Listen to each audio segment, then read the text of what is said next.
በነገራችን ላይ ይሄ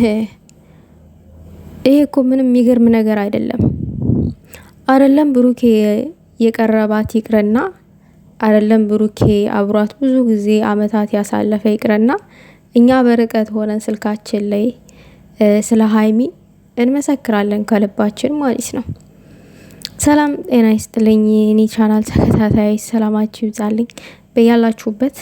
ያው ይሄ ነገር ላይ ያንዳንዳችሁን ቢያናድዳችሁ አብዛኞቻችሁ ደግሞ ደስታ ነበረ።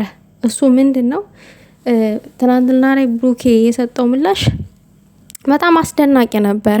በቃ እኔ የምፈልጋቸው እንደነዛ አይነት ቃላቶችን ነው። በቃ የልቤ ነው የደረሰው እውነቱን ስነግራችሁ እግዚአብሔርን የልቤ በቃ ይሄንን ነገር ነው ያውጣ ያሳየን የምለው በተደጋጋሚ ነው። ሶ ግን እንደዚህ ለሷ ያለውን ቦታ እንደዚህ ማንጠባረቁ ከሷ ተለይቶ መኖር እንደማይችል መናገሩ በጣም አሪፍ ነው። ሌላው ደግሞ ዋናው ነጥብ በክፉ ቀን የዋለላችሁን ሰው መርሳት የለባችሁም። አይደለም የተዋደደ ይቅርና የማትወዱት ሰውም እንኳን ምናልባት የናንተ ችግር እንትን ተረድቶ ወይንም ልቡን አሞት እንኳን የረዳችሁን ሰው አትርሱ፣ አመስግኑ። የምሬን ነው ምላችሁ። ለምን ያቺ ነበረቻ የናንተ መጥፎ ጊዜያት እኮ ያልፋል አይደል? ቀንን ይወልዳል። ስለዚህ መርሳት የለባችሁም። እና እኔ የብሩኬ ንግግር በጣም አስደናቂ ነበር እውነቱን ስነግራችሁ።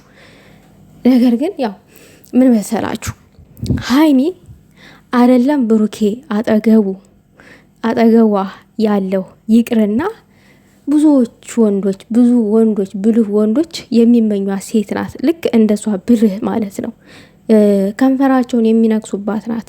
ለምን ወደሚለው ነጥብ ስንሄድ ብልህ ሴት ናት። እውነት ዛሬን ሳይሆን ነገን አርቃ የምታስብ ከራሷ በላይ ለሰው የምትኖር ከራሷ በላይ ለሰው የምታስብ ድንቅ ሴት ናት ሀይሚ ማለት። በጣም አሳቢ፣ አዛኝ፣ ሩህ የልጅ አዋቂ በቃ ምን ልበላችሁ አሌለም እሷ ሳይኖራት ወይንም ይሄ ለእኔ ሳትል ለራሷ ሳታዳላ ሰውን የምታስቀድም ከደግነት ከእውቀት አሌለ በቃ ከሁሉ ነገር ደግሞ አሟልቶ የሰጣት ናት። እና ይህችን ሴት ደግሞ የሆነ ሰው አይመኛትም ማለት ይከብዳል። ብልህ ተሆነ አንድ ወንድ እንዴት ነው ማይመኛት? እና ብሩኬ ደግሞ ማወቅ አለበት ስላችሁ እዚህ ጋር ምንድነው ምኑን ነው ማወቅ ያለበት? ሀይሚን አጥብቆ መያዝ። አዎ እኛ ሴቶች ይሆናል ሌላ ከእጅ ወጣን ነው አለቀ። ከእጅ እንዳንወጣ ሞር እንክብካቤ፣ ፍቅር የሚገባንን ቦታ መሰጠት አለብን። በተለይ ደግሞ ለሀይሚ የሚገባትን ክብር መሰጠት አለባት ባይነኝ እኔ ሁሌም ማለት ነው። ይሄ የፍቅር መቀስ የሆኑ ሰዎችን አለመስማት፣ በቃ ራሳቸውን ማዳመጥ፣ በማንኛውም ቦታ አብሮነታቸውን ማሳየት አለባቸው። ፍቅራቸውን ሞር አዳብሮ ማሳየት አለባቸው ባይነኝ እኔ። እና ብሩኬና ሀይሚ በአንድ አመት ውስጥ የሚያስደንቁ እና የሚያስቀኑ ናቸው። ያው ፕራንክ ሲኖር አንዳንድ ያለ መግባባት ይፈጠራሉ፣ ጭቅጭቅ አለ ምናምን። ሁላችንንም ጥጋችንን ይዘን በነገራችን ላይ አብዛኛውን ጊዜ እኔ ብሩኬን ስለማወቅ ሰው ምናምን ነገር በእርግጥ ብሩኬን የሚያስወቅሰው ምንድነው እንደ ቅማሟ የተቀመመ ምላሽ ስለማይሰጥ ነው። በቃ ንግግር ብዙ ስለማይችል ነው እንጂ ውስጡ ስተት ኖሮ አይደለም። ያ ነገር ነው እንዲያስወቅሰው የሚያደርገው እንጂ ክፉ ሆኖ ወይንም የሆነ ክፋት አስቦ አይደለም። የዋህ ነው። የዋህ ስትሆኑ አንደበታችሁ የዋህ ሲሆን አፋችሁ ይተሳሰራል። እና ሀይሚ ብትሳሳትም ልክም ብትሆን ተሳስታ አታውቅም እንጂ ብትሳሳትም ባትሳሳትም ለእኔ ሁሌም ልክ ናት። በእኔ ልብ ውስጥ ሁሌም ልክ ናት። እና ይሄ እንድታውቁልኝ እፈልጋለሁ። በእኔ ልብ ውስጥ ሀይሚ ልክ ነች ሁሌም ማለት ነው። እና ምን መሰላችሁ ሴት ልጅ ሆነን ሴት ልጅ ሞር ሰፖርት ስናደርግ ለምን አትበሉን?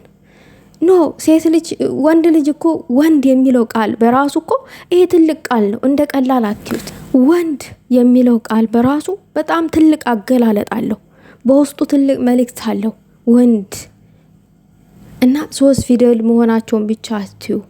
እና ሴት ልጅ እኛ ሴቶች ደግሞ ስንባል ምንድነው ቶሎ ይከፋናል ምናምን የሆነ በደንብ ሰፖርት መደረግን እንፈልጋለን፣ እንክብካቤን እንፈልጋለን፣ አይዞሽ ባይነትን በርቺ ባይነትን እንፈልጋለን። ወንድ ልጅ በርታ ተባለ አልተባለ ቆፍጣና ነው ምንጊዜም ቢሆን ማለት ነው። ይሄንንም አንደርስታንድ ማድረግ አለባችሁ። ስለዚህ እዛ ጋር የሆነ ነገር የሆነ ሀሳብ ሲነሳ እንደ ጥላቻ አትዩት። በምን አንግል ታይቶ ነው ይሄ ብለን አርቀን ማሰብ አለብን። ብሩኬና ሀይሚ የሚጠሉ አይደሉም፣ የሚወደዱ እንጂ የምር ሞር የሚወደዱ እንጂ የሚጠሉ አይደሉም። ለምን ወደሚለው ከሄድን ጋጠ ወጥ የሆነ ነገር አይደለም የሚሰሩት ሚዲያ ላይ። ስንት አይተናል እንዴ እነዛ እነከሌ እነስም አይጠቀሴ ካሜራ ላይ ሲላላሱ ብሩኬና ሀይሚ ይሄንን አድርገዋል፣ ይሄን የወረደ ነገር አድርገዋል አላደረጉም። ለትውልድ ጥሩ ነገርን እያስተላለፉ ለነገ ቤተሰብ ሲመሰርቱ ቢያዩት የማያፍሩበትን አስተማሪ የሆነ ነገር አስቀምጠው ነው እያለፉ ያሉት። ስለዚህ እኔ ሰው ልጅ ስራው አሌለ እዚህ ጋር የግል ማንነቱ የግሉ ነው፣ የራሱ ነው። ማንንም ሰው በግል ማንነቱ ወይንም በግል ነገሩ እንትን ማለት የለበትም። ነገር ግን እዚች ጋር ሚዲያ ላይ ይዘዋት በመጡት ነገር ሀሳብ መስጠት እስካለብን ድረስ የሆነ ሀሳብ እናንሸራሽራለን። ከዛ ባለፈ ከካሜራ ጀርባ ላለው ነገር እኛ አይመለከተንም።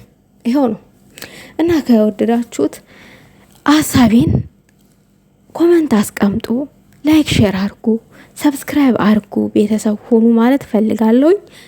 ሰላማችሁ ይብዛልኝ በያላችሁበት።